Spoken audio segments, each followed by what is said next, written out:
Bonjour, voici Lily. Jusqu'à maintenant, Lily vit dans un placard. Et un jour, elle a tenté sa chance à Eurofourmilion. Et depuis, elle a changé de vie. Eurofourmilion, ça vous change la vie. C'est la Gine qui est en gain de concours pour le concours Suisse Fourmi. Donc voilà, allez, tchou tchou. Salut à tous. Allez, on se retrouve aujourd'hui pour cette petite vidéo habituelle du dimanche. Vidéo un peu particulière puisque ça fait 1 an que j'ai commencé cette série et à vous partager ma passion. Je pensais réellement utiliser YouTube comme un moyen de stockage de données pour me rappeler comment évoluer mes colonies. Mais en fait, vous y aviez pris goût et moi aussi. Et du coup, on va continuer comme ça. Tant que le plaisir se fera sentir de vous partager mes colonies. On commencera, comme d'habitude, par mes Messor Barbarus. Peut-être que par ici, là, peut-être si vraiment j'ai envie de faire un montage, je vous mettrai une photo de comment elle était il y a 1 an. Si j'arrive à l'extraire d'une de mes vidéos YouTube, je vous mettrai ça. Et ça sera le petit plus de la vidéo des 1 an. Vous aurez le droit à une petite photo montage à peu près au niveau de mon doigt. Là. Allez, on est parti, on va regarder le couvain directement. De toute façon, on voit bientôt plus que ça chez ma Messor Barbarus. On a des belles larves, on a des belles nymphes, on va avoir du major, on a un peu toutes les cases qui sont bien représentées. Donc voilà, on a des nouvelles naissances. Ça naît en pagaille. Alors ça naît beaucoup en ce moment, mais j'ai aussi pas mal de décès ces derniers jours. Je pense que ma colonie arrive à 2 ans, donc on doit être bien en train de perdre les premières générations. On regardera un petit peu dans mon dépotoir tout à l'heure, vous verrez, j'ai un petit peu plus de cadavres que d'habitude. Donc heureusement que le couvain est fourni et que les naissances arrivent, ce qui permettra de contenir cette différence entre les pertes et les arrivées. Donc on a encore du couvain ici, on a encore du couvain là, et on en a encore un petit peu par ici, avec, vous voyez, des nymphes qui sont très colorées et qui vont pas tarder à arriver à maturité. On va aller regarder aussi dans le nid building. Vous voyez, j'ai pas dit nid principal parce que c'est plus le cas. Quoique en ce moment, elles y squattent un petit peu là-bas, mais ça dépend. Donc ici, on a encore un peu du couvain. Toujours quelques graines. Donc voilà. Une petite boîte de raccord. Ça se passe bien. Oula, je tremble, excusez-moi. Donc voilà. Dans mon nid plat que j'ai réhumidifié, on a de nouveau un peu du monde qui vient. Voilà, rien de bien folichon cette semaine. Ouais, ça fait un moment que je leur ai allumé la lumière aussi, donc du coup, elles ont peut-être dégagé. Et un petit dépotoir, toujours à l'intérieur du nid, ce qui n'est pas forcément le plus agréable. Donc voilà, on va aller voir dans mes aires de chasse. Celle-là, c'est plutôt calme. Donc elles ont eu pas mal de nourriture de vertefarine cette semaine.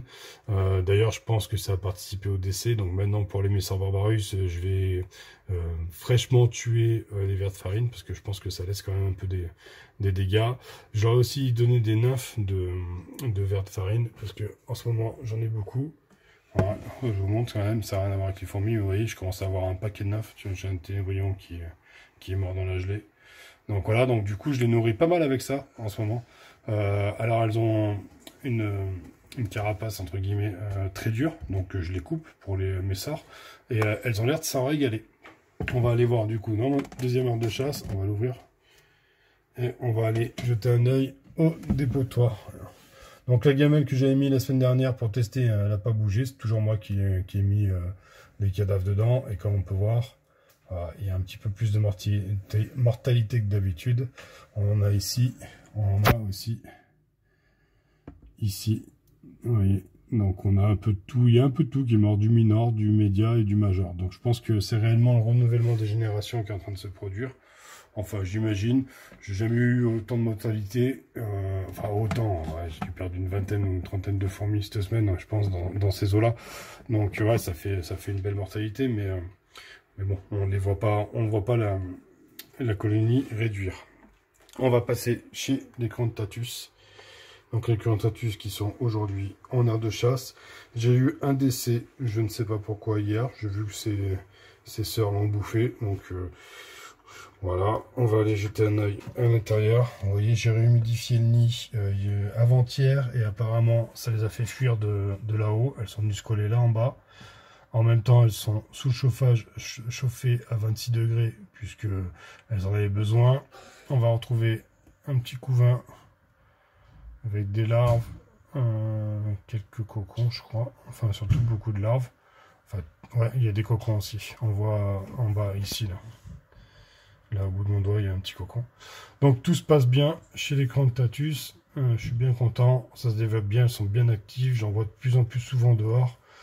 Et ce qui est particulièrement agréable. Donc, voilà. Voilà ce qu'il en est pour les Cranctatus. Je vais les remettre sous chauffage. On va passer voir les Japonicus. Oula. Qui, elles, sont apparemment... réellement bien en diapose, hein, elle bouge pas. J'ai modifié un peu mon nid là-haut, je sais pas si vous voyez, alors ça se voit pas forcément bien si je viens là.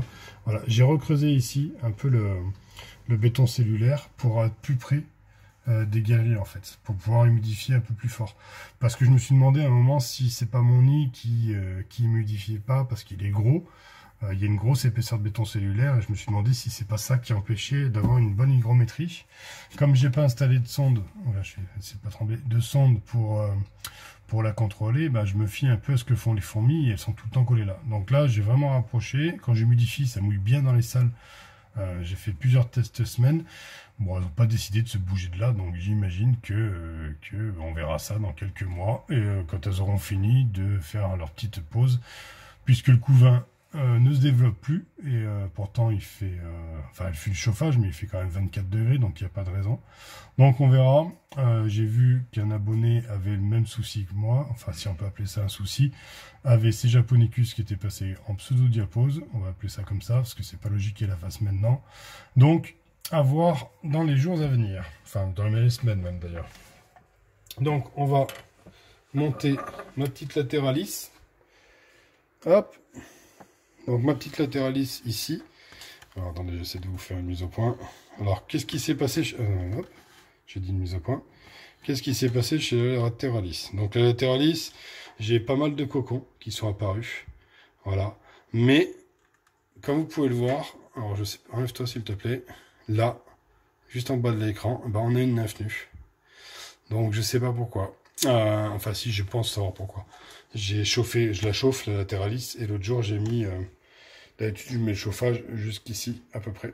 Et là je me suis fait avoir, j'ai pas vu, je suis venu au-dessus de la réserve d'eau. Et je pense que ça a augmenté légèrement l'hygrométrie du tube. Résultat, nymphe nue. Mais bon, toujours pas d'ouvrière. Elle me fait languir la demoiselle. Mais un joli petit couvain, quelques cocons. Donc ça devrait pas tarder. On devrait commencer à voir les premières ouvrières d'ici quelques semaines aussi. Enfin, j'espère pas quelques semaines, j'aimerais bien une maximum. Faut être réveillé, mademoiselle. Alors, en attendant, je vais aller vous... Attendez, je la remets au chaud tout de suite parce que je ne dérange pas trop. Je vais aller vous chercher la Liniperda qui, elle, est carrément en noir parce que, voilà. Comme vous avez vu, la semaine dernière, elle m'avait bouffé son couvain. Hop, je vous ramène sur la Liniperdus. Donc, du coup, qu'est-ce qu'on a? On a 4 œufs, donc ouais, on en a encore mangé un. Par contre, dans ces mandibules, on a une jolie larve. Donc, arrête de me regarder, tu me fais peur. Elle a des jolies larves. Donc, ouais, bon, elle m'a encore bouffé un œuf. Pourtant, elle a quand même une physio... Ah, attendez, je vais essayer de vous choper ça. Elle a quand même une physiogastrie. Bon, je pense que c'est dû uniquement au stress. Hein, elle n'a pas l'air d'avoir spécialement faim. Donc, voilà. Donc, je vais pas l'embêter trop longtemps. Je vais vite me la remettre au noir et on verra ça la semaine prochaine. Attendez, j'essaye de faire deux choses en même temps. On va descendre du coup chez les Manica rubida. Donc les Manica rubida, je me rappelle pas si la semaine dernière j'avais déjà inversé le nid pour qu'on puisse mater les escaliers. Bon là elles sont pas hyper actives. Donc on va aller voir le couvain.